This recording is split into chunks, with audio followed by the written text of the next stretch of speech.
ہمارے بچے بولنا سیکھتے تو گالیاں سیکھتے ہیں.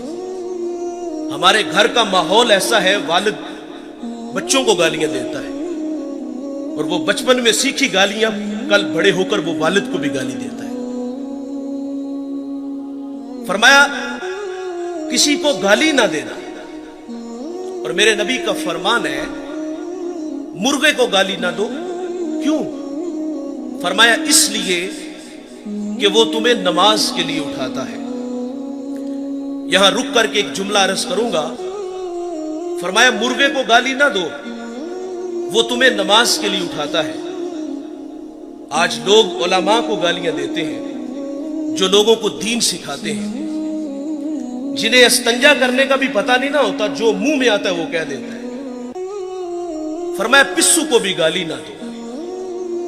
تعلیم تو یہ ہے کہ کسی پر لعنت بھی نہ کرو. سیدنا صدیق اکبر رضی اللہ تعالیٰ عنہ فرماتے ہیں ایک دن مجھے غلام پہ غصہ آ گیا اور میں نے اس پہ لعنت کر دی.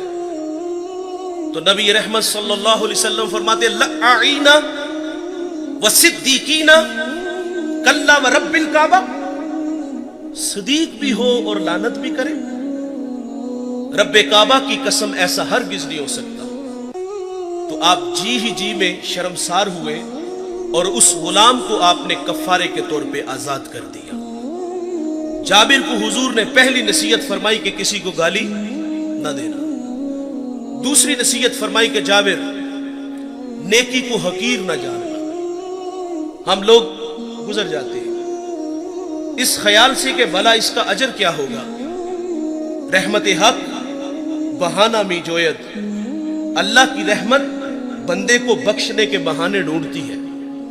ایک بہت بڑے محدث دنیا سے گئے، کسی کو خواب میں ملے تو پوچھا سنائے صاحب کیسے ہیں؟ کہا جنت کا باغ ہے قبر، آسودہ ہوں. اس نے عرض کی کہ آپ کا کون سا عمل آپ کی بخشش کا سبب بنا؟ تو کہا ایک چھوٹا سا عمل. کہا وہ کیا؟ انہوں نے بتایا کہ میں ایک دفعہ حدیث لکھنے بیٹھا، سیاہی میں قلم ڈبویا، باہر نکالا، لکھنے لگا کہ اس پہ ایک مکھی آ کے بیٹھ گئی. فرماتے میں نے اس خیال سے قلم کو روک لیا کہ یہ مخلوق خدا ہے، پیٹ کی پیاس بجھا لے میں پھر لکھ لوں گا. کہتے اللہ کو میری یہ ادا پسند آئی اور اللہ نے میری مغفرت فرما دی. جابر کو حضور نے ایک اور نصیحت فرمائی کہ جابر بن سلیم جس سے بھی ملو تو خندہ پیشانی سے ملو. ہم سٹیٹس کو باہر رکھتے ہیں،